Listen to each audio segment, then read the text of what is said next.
What is the current state of the economy? Well, it depends on who you ask. If you ask BlackRock, they're saying one thing, but if you look at the typical retail investor, they are saying another. Of course, the government is going to tell you that everything is A-OK, and all of those on CNBC are, of course, going to mention that this is just a temporary bump in the road and that we are in the process of a soft landing or maybe even a no landing scenario. All of this is so confusing, but I'm about to break it down and make it really easy, real simple for you today. The first thing I need to discuss comes from BlackRock. The global economy has entered into a period of elevated volatility and previous investing approaches won't work anymore.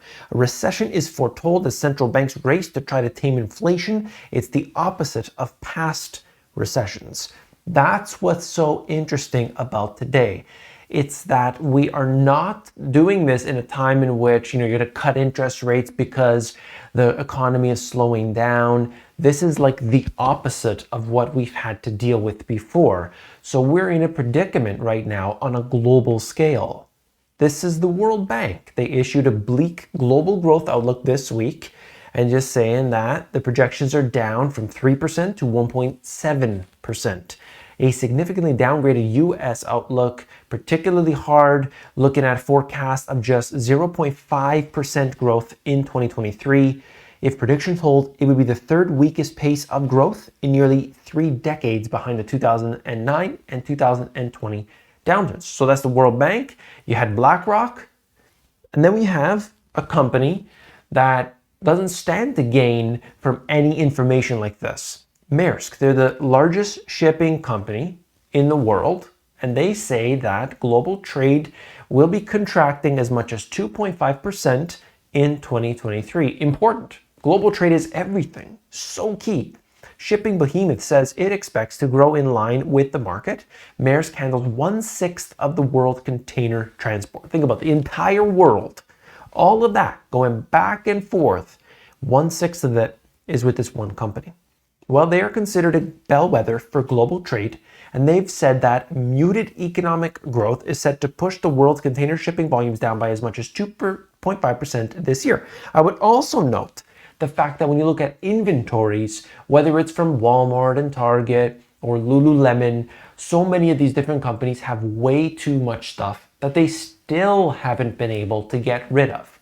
And that's what the last statistics I saw, I'll bring you more in the future as I get them, but this gives us a little look at what's going on for 2023. These companies have this stuff that is considered outdated, especially in the fashion industry where every 2 months suddenly something's not cool anymore. Well, what do they do with that stuff? Well, a lot of times they dispose of it, if you can believe it or not. They don't give it away for charity and all this. They literally dispose of it because it's the cheapest thing that they can do. That's crazy, but that's the world we live in today. Now look here. Global container rates have all come down. Even the one I pointed out last time I showed you this chart, Rotterdam to New York, was the only one that had moved up. And now we can see that that is starting to trend lower. We'll see if it continues. But the point here is that we've moved down to the levels, like all that insanity from 2020 into 21 had, just rocked the whole industry. And of course, if you wanted to buy anything, it was going to be affected by this.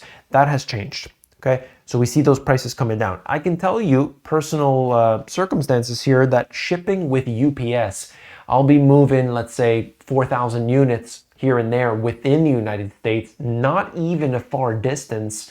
And the prices have multiplied, let's see, over the past few years, I could say at least triple. Those prices had gone up, but they didn't go up until 2022, which was unusual. And that's UPS, okay? So a lot has changed, and that's for certain. And I don't expect those prices to go down. Well, yeah, it's the oil price that's rising. It's the gas price that's rising. And then they've come down quite a bit. But did the prices come down? No, of course not. I have to pay more. That's just the way it works. So maybe UPS is able to pocket all that profit. Maybe so. Well, we'll see what happens. Look at the next aspect here. UN Food and Agriculture World Food Price Index. So the prices of food on a global level have come down to approximately the peak that we had in the 2008 commodity bull market that we had, as well as the Arab Spring 2011 timeframe. So we're still extremely high, but the good news is that we have come off of the peak. Now, this is like a global scale, and it doesn't inform you of what's happening necessarily at the supermarket. When I go to the supermarket and I'm looking at the prices of things, for basically everything, it's higher today than it was last year and the year before and the year before that. Do the farmers necessarily make more profit each year? Like, oh, it's inflation. You've always heard that. You might have heard your family say this. You might have heard your coworker. That's inflation. Oh, well, what can you do? But it's not really the way it should be working. Because where's the profit? Is the farmer making more profit? Probably not. Is the grocery store making much more profit? Not really. They're probably not making much more profit either, because their costs have gone up too. Employees, as well as the actual items that they're buying. The suppliers, the manufacturers, these are the ones that are, charging them even more.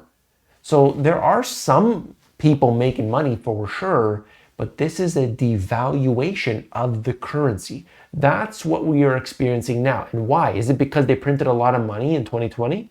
That's part of it. But what about 2009 and onward? What about everything that's happened since 1971? And then you want to go back even further, 1913. Just think about that. We have to factor this in. One example of the prices that have come down is, and I couldn't even believe this existed, but there is an egg index, the Urner Barry Egg Index, and you could see that it has come down way down. So this is a wholesale index, and it's just giving you a little bit of a look at what you could see at the grocery store, that prices could be coming down. So keep an eye on that.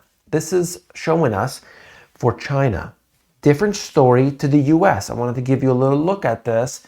Chinese households save more and borrow less during the 2020 and beyond years. And that just shows us the yellowish line is the new monthly household deposits and loans. Looking at this, that's the white line.